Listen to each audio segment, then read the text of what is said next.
Dois dedos de conversa. Todos os dias. Dois dedos de conversa. Uma rúbrica de João Figueiras e convidados. Na Alvor FM. Iniciamos 2022 com o desporto e, como já é habitual, temos sempre a preciosa colaboração do nosso jornalista nesta área, que é o Armando Alves. Bom dia, Armando. Para hoje, quais os assuntos à baila? Olá, bom dia. Olha, podemos começar por falar na excelente campanha do Portimonense na primeira volta do campeonato. Em 19 participações na primeira divisão, o Portimonense igualou o seu segundo melhor registro. Melhor só em 84-85, quando o Portimonense garantiu no final do campeonato o quinto lugar e o apuramento inédito e único até agora para a então Taça UEFA, que é atualmente a Liga Europa, e portanto foi uma primeira volta muito meritória, muito capaz da formação de Paulo Sérgio, embora alguns fatores, digamos, tenham impedido que esse registro altamente meritório fosse ainda melhor. E refiro-me a dois deles, ao fraco aproveitamento em casa. Foi uma primeira volta muito boa, mas construída essencialmente devido aos resultados alcançados fora de portas. E qual é a razão? Tens alguma explicação para isso, Armando? Fracos resultados em casa? Há um conjunto de explicações que se podem encontrar. Um deles é a circunstância de muitas equipas se apresentarem muito fechadas quando jogam no campo dos adversários e naturalmente dificultarem a movimentação ofensiva das equipas contrárias, e o Portimonense tem sentido maiores dificuldades perante equipas que se posicionam muito atrás, que utilizam estratégias defensivas muito cerradas, digamos, e depois também há outro aspecto, é que para o Portimonense, infelizmente, jogar em casa ou jogar fora é quase a mesma coisa, porque, como sabemos, esta temporada voltou a ser possível a presença de público nos estádios, embora com condicionantes que todos conhecemos. Não é possível ocupar todos os lugares do estádio. Nas últimas jornadas, inclusive, devido ao aumento de casos de Covid, foi necessário o teste. Mas a verdade é que o Portimonense tem uma média de espectadores muito pobre, das piores muito do fraca, campeonato. Exato. E portanto, os portimonenses também, digamos que não têm premiado a equipa, e a equipa fez uma excelente primeira volta e merecia talvez um pouco mais de carinho, um pouco mais de gente em redor, porque afinal o Portimonense é neste momento o único representante do Algarve nas competições profissionais na primeira divisão, uma vez que, como sabemos, na época passada tinha a companhia do Farense, que acabou por descer. E é desanimador, às vezes, olhar para o estádio e ver duas ou três pessoas aqui, mais duas ou três ali. Se a equipa estivesse a jogar mal e não estivesse a conseguir resultados, de alguma forma até seria compreensível, porque nós sabemos que são os resultados que movem os adeptos e a paixão destes e por aí fora.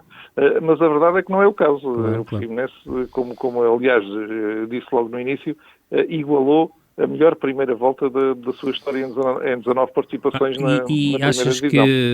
Que é uma resposta difícil, não é? E uma pergunta também, achas que a segunda volta vai ser completamente diferente, não é? Como é lógico. Isto, cada jogo tem a sua história.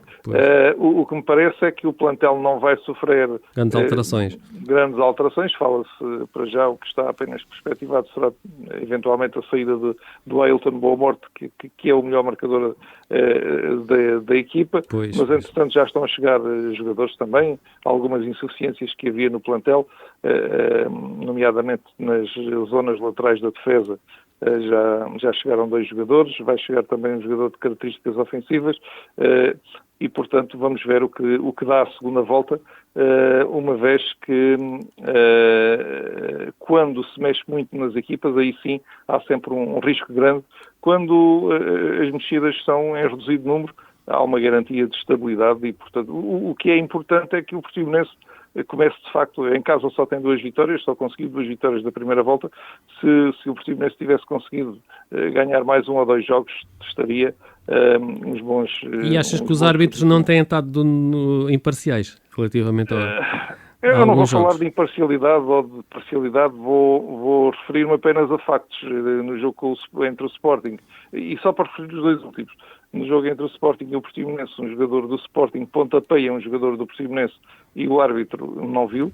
E agora no jogo com o Marítimo, quando o resultado estava 0-0, há um golo anulado ao Portimonense que foi muito mal anulado porque não é aquilo que as leis e o espírito da lei diz, e curiosamente logo na sequência o árbitro marcou um fora de jogo que não existiu, e logo na sequência do lance o Marítimo acabou por fazer um 0 à beira do intervalo, portanto foi um erro com consequências gravosas para o Portimonense.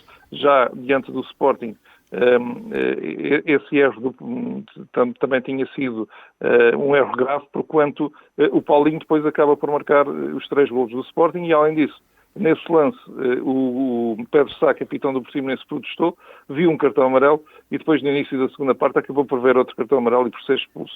E portanto, foram 2 jogos onde as arbitragens, vou dizer assim porque prefiro utilizar essa linguagem, as arbitragens não foram nada felizes e prejudicaram o Portimonense, e a verdade é que esse foi outro dos fatores a que ajudou a que a primeira volta não corresse nada bem. Esperamos que a segunda volta seja diferente, pelo menos a esse nível.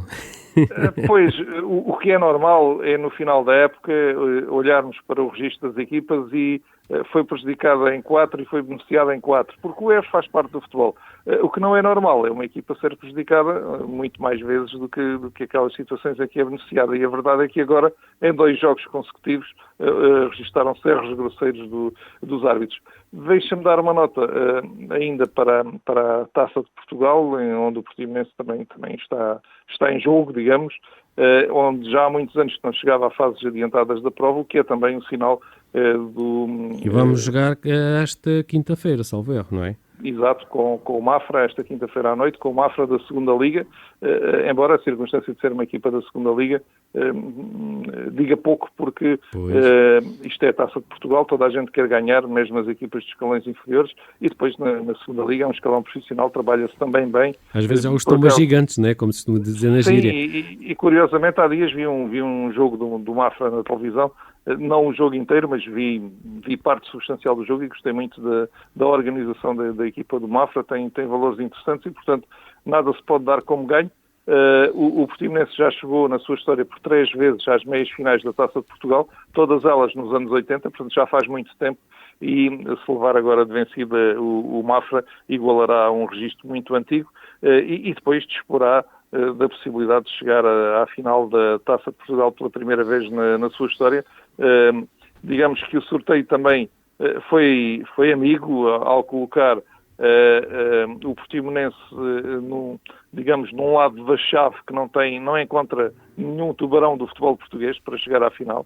E, portanto, pode ser que a equipa acabe por confirmar tudo aquilo que de bom vem fazendo e que garante esse feito histórico. Lembro que na história do futebol português, apenas por 2 vezes, equipas algarvias estiveram na final da Taça de Portugal. O Olhanense em 1944-45, perdeu por 1-0 com o Sporting, e o Farense em 1989-90, em que perdeu com o Estrela da Amadora, 1-1 na final, e depois 2-0 a favor do Estrela da Amadora na finalíssima, e portanto, a acontecer, e oxalá que o Portimonense possa lá chegar, será a 3ª vez que o Algarve estará na final dessa prova. Sim, senhor, e o nosso Portimonense bem merece. Obrigado, Armando Alves, uma vez mais, pela tua colaboração, sempre muito preciosa. Neste caso, falamos só do nosso Portimonense e ele merece ser apoiado.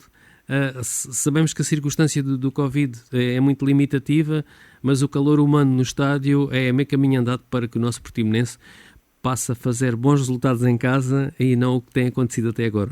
Um abraço. Esperemos que sim. Muito obrigado. 2 dedos de conversa. Todos os dias. 2 dedos de conversa. Uma rúbrica de João Figueiras e convidados. Na Alvor FM.